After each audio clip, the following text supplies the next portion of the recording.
Welcome to Celeb Scene Central. Well, that didn't go as expected.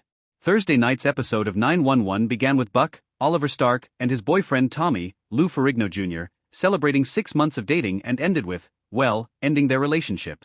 Buck's head is definitely spinning, Stark tells Entertainment Weekly. It's a lot, and it sends him spiraling, as Buck can do. Here, the actor and 911 co-creator and showrunner Tim Minear break down the breakdown of Tommy and Buck. The anniversary dinner starts out on bad footing, with Buck getting awkward after finding a woman dining next to them attractive. Oliver Stark, it didn't make the final cut, but when Tommy says it's fine to look, he even points out himself that look, that guy over there, I think he's hot.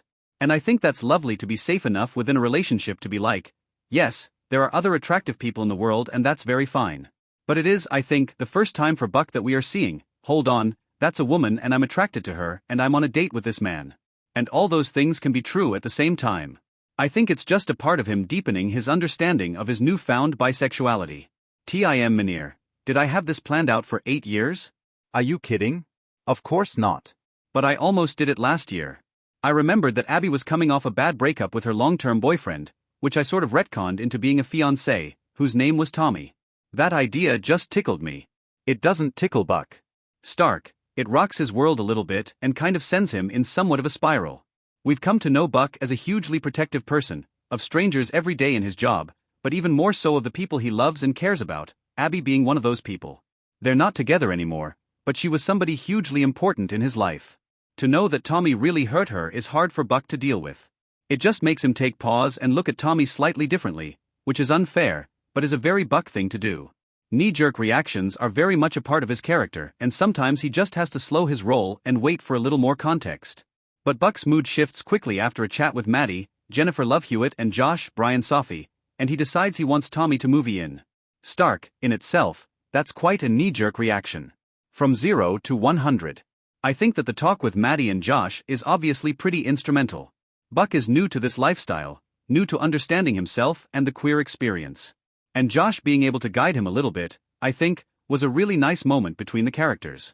That conversation makes Buck realize how lucky and happy he is. Well, happy until the move-in proposal doesn't go well and Tommy breaks up with him. Stark, it does very much come out of nowhere.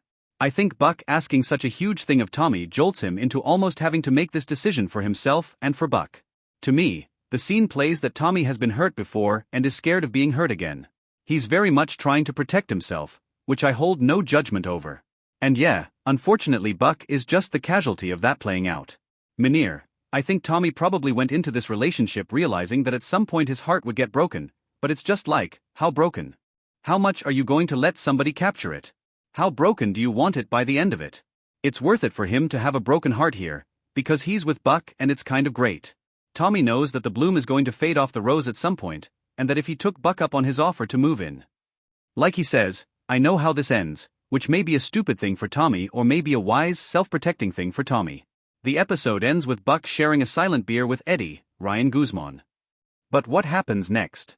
Stark, Buck is very much going to look to channel his heartbreak into positive hobbies, pretty much to an obsessive degree, which is noticed by a few people around him and presents some lighthearted and fun scenes for the cast.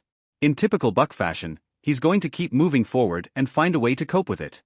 The cracks will probably start to appear, but certainly to begin with, the mask and the facade is going to be very much one of I'm okay.